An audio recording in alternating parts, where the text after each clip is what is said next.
Doctor اسرار احمد کے نزدیک سورۃ الفاتحہ پورے قرآن کا خلاصہ اور دین اسلام کا جامع تعارف ہے۔ یہ مکی صورت ہے، 7 آیات ہیں، ہر نماز میں لازمی پڑھی جاتی ہے۔ ڈاکٹر اسرار احمد کے مطابق سورۃ الفاتحہ دراصل بندے اور اللہ کے درمیان ایک عہد و میثاق ہے۔ بسم اللہ الرحمن الرحیم، اللہ کے نام سے آغاز۔ ڈاکٹر اسرار احمد کہتے ہیں یہ اعلان ہے کہ ہر کام اللہ کے نام سے ہوگا، زندگی کا ہر پہلو اللہ کے تابع ہوگا۔ الرحمن دنیا میں عام رحمت، الرحیم آخرت میں خاص رحمت۔ الحمدللہ رب العالمین، تمام تعریف اللہ کے لیے ہے۔ اہم نکتہ، رب کا مطلب صرف پیدا کرنے والا نہیں بلکہ پرورش کرنے والا، نظام چلانے والا، حاکم۔ ڈاکٹر اسرار احمد کے مطابق جب ہم کہتے ہیں رب العالمین تو ہم اقرار کرتے ہیں کہ زندگی کا نظام بھی اللہ کا ہونا چاہیے۔ الرحمن الرحیم، یہ دوبارہ تاکید ہے کہ اللہ کی بنیاد رحمت پر ہے۔ مالکی یوم الدین، اللہ جزا و سزا کے دن کا مالک ہے۔ ڈاکٹر اسرار احمد کہتے ہیں یہ آیت انسان کو ذمہ داری کا احساس دلاتی ہے۔ اگر آخرت کا یقین نہ ہو تو نظام عدل قائم نہیں ہو سکتا، انسان بے لگام ہو جاتا ہے۔ ایاک نعبد و ایاک نستعین، یہ سورت کا مرکزی نقطہ ہے۔ صرف تیری ہی عبادت کرتے ہیں اور تجھ ہی سے مدد مانگتے ہیں۔ ڈاکٹر اسرار احمد کے مطابق یہ اجتماعی اعلان ہے۔ ہم ایک جماعت ہیں، ہم اللہ کی بندگی کا نظام قائم کریں گے۔ عبادت کا مطلب صرف نماز نہیں بلکہ مکمل اطاعت، مکمل نظام زندگی۔ اہدنا الصراط المستقیم، ہمیں سیدھا راستہ دکھا۔ ڈاکٹر اسرار احمد کہتے ہیں صراط مستقیم سے مراد اللہ کا دین، قرآن کا راستہ، انبیاء کا راستہ۔ یہ صرف ہدایت مانگنا نہیں بلکہ ہدایت پر چلنے کی تیاری کا اعلان ہے۔ صراط الذین انعمت علیہم، ان لوگوں کا راستہ جن پر انعام ہوا۔ قرآن کے مطابق یہ لوگ انبیاء، صدیقین، شہداء، صالحین، غیر المغضوب علیہم ولا الضالین۔ ڈاکٹر اسرار احمد کے مطابق مغضوب علیہم وہ قومیں جنہوں نے حق جان کر چھوڑ دیا، مثلا بنی اسرائیل۔ وہ جو گمراہ ہو گئے، مثلا نصارہ۔ سبق یہ ہے مسلمانوں کو ان دونوں راستوں سے بچنا ہے۔ ڈاکٹر اسرار احمد کے مطابق سورۃ الفاتحہ کا مرکزی پیغام، وہ کہتے ہیں سورۃ الفاتحہ 3 حصوں میں تقسیم ہے۔ اللہ کی حمد و صفات، بندگی کا اعلان، ہدایت کی دعا۔ ڈاکٹر اسرار احمد کی تفسیر سورۃ البقرہ قرآن کے انقلابی، دعوتی اور اجتماعی نظام زندگی کے پیغام کو خاص طور پر نمایاں کرتی ہے۔ ڈاکٹر صاحب کے نزدیک سورۃ البقرہ صرف احکام کا مجموعہ نہیں بلکہ امت مسلمہ کو ایک انقلابی امت بنانے کا مکمل منشور ہے۔ یہ قرآن کی سب سے بڑی سورت ہے، 286 آیات، مدینے میں نازل ہوئی۔ اس کا مرکزی موضوع امت مسلمہ کی تشکیل، اقامت دین اور خلافت کا قیام۔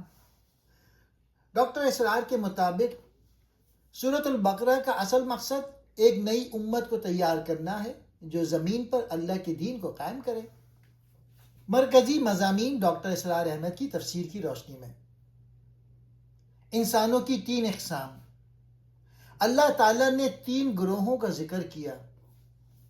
مومن، جو ایمان رکھتے ہیں، غیب پر یقین رکھتے ہیں، نماز قائم کرتے ہیں، اللہ کی راہ میں خرچ کرتے ہیں۔ ڈاکٹر اسرار احمد کے مطابق یہ وہ لوگ ہیں جو اللہ کے دین کے لیے جدوجہد کرتے ہیں۔ دوسرے کافر، جو حق کو جان کر انکار کرتے ہیں، ان کے دل بند ہو چکے ہیں۔ تیسرے ہیں منافق۔ ڈاکٹر اسرار احمد کے نزدیک یہ سب سے خطرناک گروہ ہے کیونکہ ظاہر میں مسلمان، باطن میں دشمن۔ یہ اسلامی نظام کے اندر رہ کر اسے نقصان پہنچاتے ہیں۔ خلافت انسان، حضرت آدم علیہ السلام کا واقعہ۔ اہم آیت، میں زمین میں خلیفہ بنانے والا ہوں۔ ڈاکٹر اسرار احمد کے مطابق انسان کا اصل مقصد اللہ کا نمائندہ بننا، اللہ کے نظام کو زمین پر قائم کرنا، یہی خلافت کا اصل مطلب ہے۔ تیسرا موضوع ہے بنی اسرائیل کا عروج اور زوال۔ سورۃ البقرہ کا بڑا حصہ بنی اسرائیل پر مشتمل ہے۔ کیوں؟ ڈاکٹر اسرار احمد کے مطابق یہ مسلمانوں کو آئینہ دکھانے کے لیے ہے۔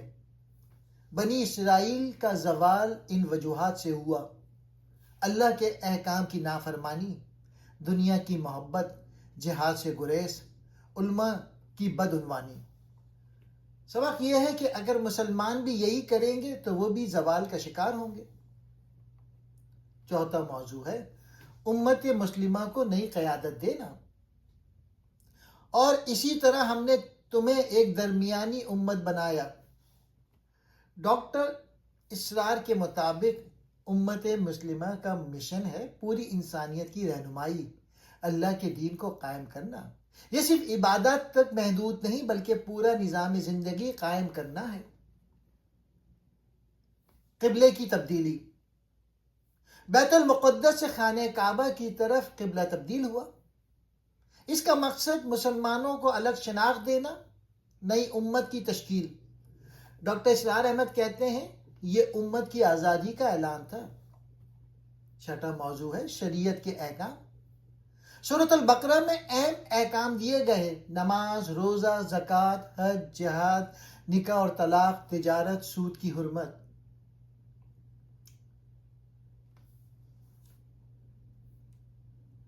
ساتواں موضوع ہے جہاد اور قربانی۔ تم پر جہاد فرض کیا گیا۔ ڈاکٹر اسرار کے مطابق جہاد کا مقصد ظلم کا خاتمہ، اللہ کے نظام کا قیام۔ سود کی ممانعت، سود کو سختی سے حرام قرار دیا گیا ہے۔ ڈاکٹر اسرار احمد کہتے ہیں سودی نظام اللہ کے خلاف جنگ ہے کیونکہ یہ ظلم پر مبنی ہے، معاشرتی ناانصافی پیدا کرتا ہے۔ نواں موضوع ایمان کا جامع اعلان، آخری رکوع۔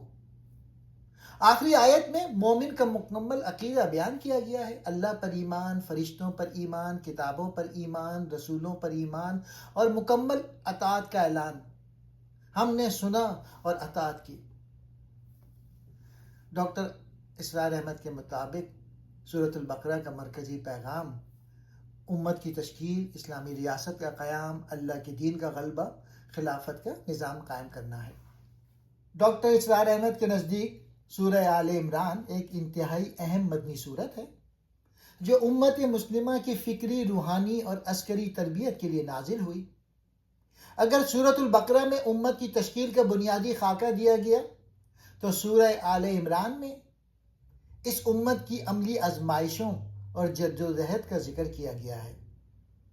ڈاکٹر اسرار احمد اس سورت کو امت کی تنظیم، استقامت اور اقامت دین کی جدوجہد سے جوڑتے ہیں۔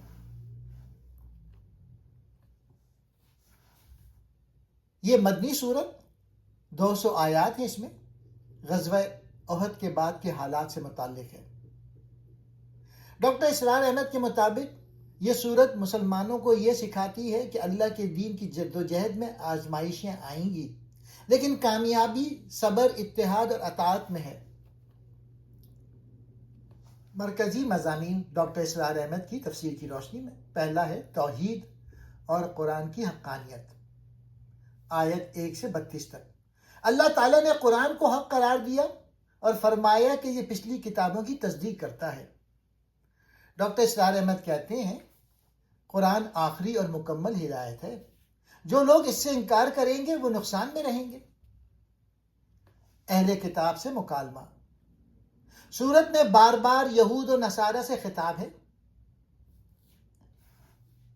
اہم آیت: آؤ اس بات کی طرف جو ہمارے اور تمہارے درمیان مشترک ہے۔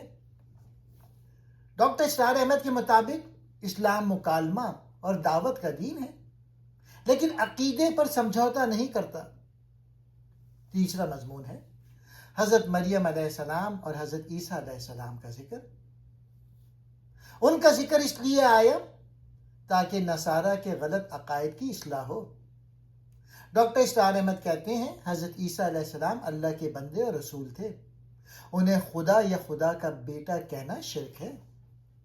چوتھا مضمون ہے غزوہ احد کا سبق۔ سورہ آل عمران کا بڑا حصہ غزوہ احد سے متعلق ہے۔ ڈاکٹر اسرار احمد کے مطابق غزوہ احد مسلمانوں کے لیے ایک عظیم تربیتی واقعہ تھا۔ مسلمانوں کی شکست کی وجوہات: پہلا، رسول صلی اللہ علیہ وآلہ وسلم کے حکم کی نافرمانی، دوسرا مال غنیمت کی خواہش، تیسرا نظم و ضبط کی کمی۔ سبق یہ ہے کہ اللہ کی نصرت اطاعت سے مشروط ہے، دنیا کی محبت نقصان کا سبب بنتی ہے۔ پانچواں موضوع ہے صبر اور استقامت۔ اہم آیت میں بار بار صبر کا حکم دیا گیا ہے۔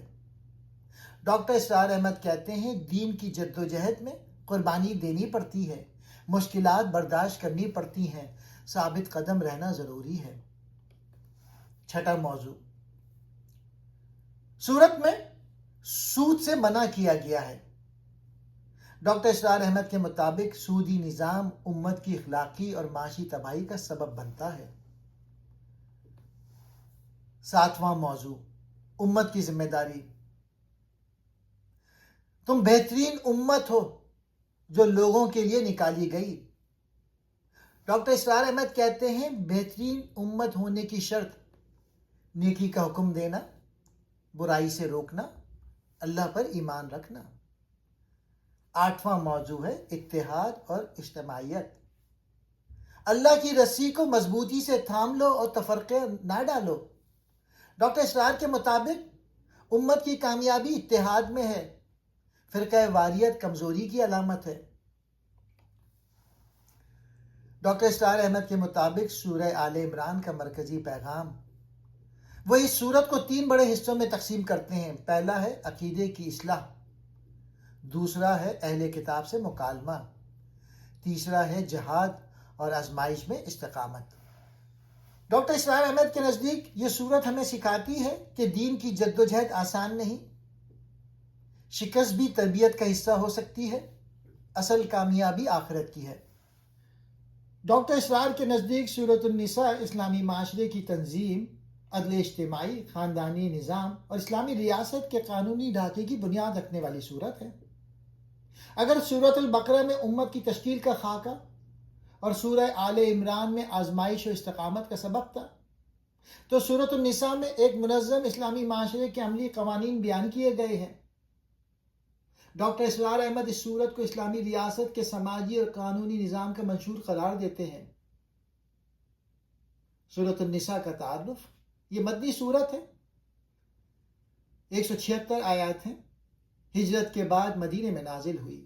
یہ وہ دور تھا جب مسلمانوں کو ایک باقاعدہ معاشرہ اور ریاستی نظم قائم کرنا تھا۔ مرکزی مضامین ڈاکٹر اسرار احمد کی تفسیر کی روشنی میں: پہلا ہے انسانی مساوات اور تقوی۔ اے لوگوں، اپنے رب سے ڈرو جس نے تمہیں ایک جان سے پیدا کیا۔ ڈاکٹر اسرار احمد کہتے ہیں پوری انسانیت ایک خاندان ہے، نسل، رنگ، قومیت کی بنیاد پر برتری غلط ہے، اصل معیار تقوی ہے۔ یتیموں کے حقوق، سورۃ النساء میں یتیموں کے حقوق پر خاص زور دیا گیا ہے۔ ڈاکٹر اسرار احمد کے مطابق اسلامی معاشرہ کمزور طبقات کا محافظ ہوتا ہے، یتیم کا مال کھانا سخت گناہ ہے۔ وراثت کا نظام، اسلام نے پہلی مرتبہ عورتوں اور بچوں کو وراثت کا حق دیا۔ ڈاکٹر اسرار احمد کہتے ہیں وراثت کا نظام اللہ نے خود مقرر کیا، یہ انسانی عقل یا رائے کا محتاج نہیں، اس میں عدل اور توازن ہے۔ چوتھا موضوع، نکاح اور خاندانی نظام، تعداد ازواج کی اجازت، عدل کی شرط کے ساتھ، مہر کا حکم، بیویوں کے حقوق۔ ڈاکٹر اسرار احمد کے مطابق اسلامی معاشرہ خاندان کی مضبوطی پر قائم ہے، خاندانی نظام کمزور ہو تو پوری امت کمزور ہو جاتی ہے۔ پانچواں موضوع، مرد اور عورت کا کردار، مرد عورتوں کی نگران ہے۔ ڈاکٹر اسرار احمد وضاحت کرتے ہیں مرد کو ذمہ داری دی گئی ہے، یہ برتری نہیں بلکہ قیادت اور کفالت کی ذمہ داری ہے۔ عدل و انصاف، چھٹا موضوع، اسلامی معاشرے میں گواہی میں انصاف، دشمنی میں بھی عدل، رشوت اور خیانت کی ممانعت۔ ڈاکٹر اسرار احمد کہتے ہیں اسلامی ریاست کی بنیاد عدل ہے، خواہ فیصلہ اپنے خلاف ہی کیوں نہ ہو۔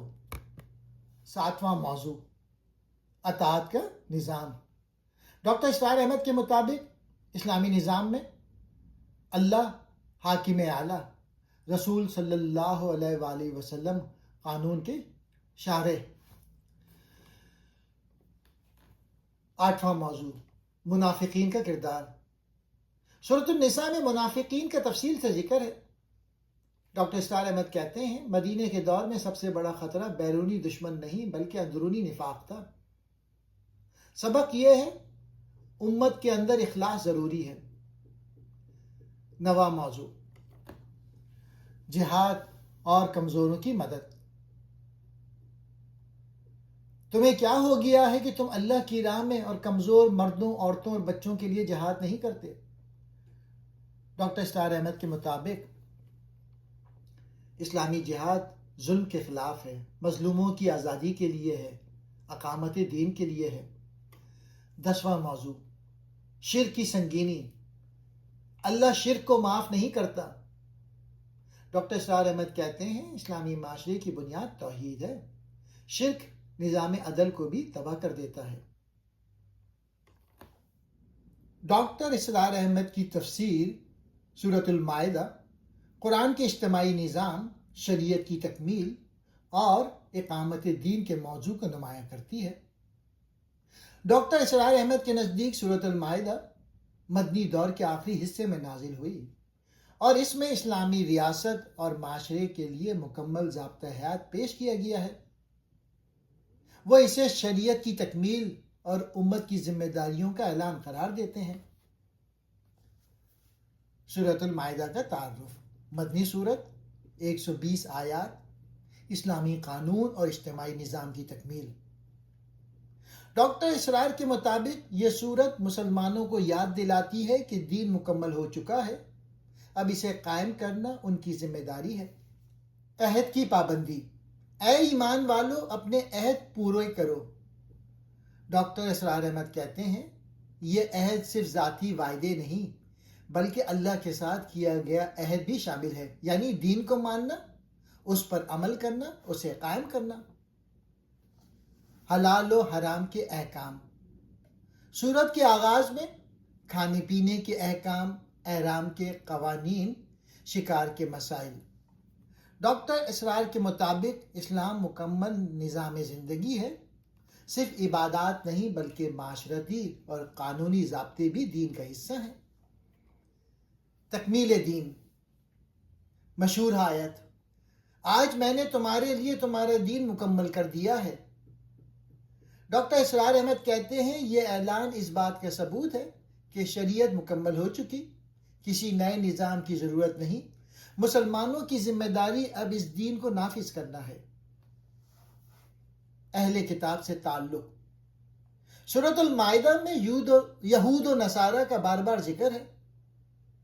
ڈاکٹر اسرار احمد کے مطابق اہل کتاب کے ساتھ تعلق عدل پہ مبنی ہو، ظلم نہ کیا جائے، لیکن ان کی غلط دینی تعلیمات کو قبول نہ کیا جائے۔ بنی اسرائیل کا انجام۔ بنی اسرائیل کے انکار، نافرمانی اور بزدلی کا ذکر کیا گیا ہے۔ خاص واقعہ، جب انہیں جہاد کا حکم دیا گیا تو انہوں نے کہا آپ اور آپ کا رب جا کر لڑیں، ہم یہیں بیٹھے ہیں۔ ڈاکٹر اسرار احمد کہتے ہیں یہ امت مسلمہ کے لیے تنبیہ ہے کہ اگر وہ بھی جہاد اور قربانی سے گریز کریں گے تو زوال آئے گا۔ حدود اور سزائیں۔ چوری کی سزا، فساد فی الارض کی سزا۔ ڈاکٹر اسرار کے مطابق اسلامی ریاست میں قانون کا نفاذ ضروری ہے ورنہ معاشرہ بگڑ جاتا ہے۔ ولایت اور وفاداری کا مسئلہ۔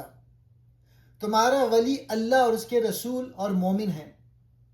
ڈاکٹر اسرار احمد کہتے ہیں مسلمانوں کی وفاداری کا مرکز اللہ، رسول، مومن جماعت، یہ سیاسی اور اجتماعی اتحاد کی بنیاد ہے۔ مائدہ دسترخوان کا واقعہ۔ حضرت عیسیٰ علیہ السلام کے حواریوں نے آسمانی دسترخوان مانگا ڈاکٹر اسرار احمد کے مطابق یہ واقعہ ایمان کی کمزوری اور معجزات کے مطالبے کی مذمت کرتا ہے۔ حلال و حرام کے ضابطے۔ سورۃ المائدہ میں کھانے پینے، شکار اور معاشرتی زندگی کے تفصیلی احکام ہیں۔ ڈاکٹر صاحب ان کی حکمت بیان کرتے ہوئے کہتے ہیں کہ اشیاء کا حلال یا حرام ہونا صرف طبعی بنیادوں پر نہیں بلکہ اللہ کی اطاعت کے امتحان پہ مبنی ہے۔ ذبیحہ اور اہل کتاب کے کھانے سے متعلق مسائل پر ڈاکٹر صاحب کی تحقیق بہت واضح ہے، جس میں وہ شرعی حدود کی سختی سے پابندی کی تلقین کرتے ہیں۔ اہل کتاب یہود و نصارہ کا انجام۔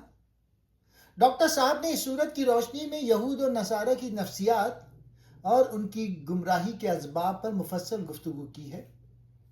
بنی اسرائیل، ان کی عہد شکنی اور مادہ پرستی۔ نصارہ، ان کا غلو، حضرت عیسیٰ کی الوہیت کا عقیدہ۔ ڈاکٹر صاحب کا نقطہ نظر یہ ہے کہ مسلمانوں کی ان کی مشابہت سے بچنا چاہیے تاکہ وہ بھی اسی زوال کا شکار نہ ہو جس کا شکار یہ قومیں ہوئیں۔ اسلامی ریاست اور قانون کی حکمرانی۔ اس صورت میں وہ مشہور آیت ہیں جن میں اللہ کے قانون کے مطابق فیصلہ نہ کرنے والوں کو کافر، ظالم اور فاسق قرار دیا گیا ہے۔ ڈاکٹر صاحب ان آیات کو اپنی تحریک خلافت کی بنیاد بناتے ہوئے کہتے ہیں کہ حاکمیت الہی کا قیام فرض ہے۔ قرآنی قوانین، حدود اللہ کو نافذ کیے بغیر کوئی معاشرہ حقیقی معنوں میں اسلامی نہیں کہلا سکتا۔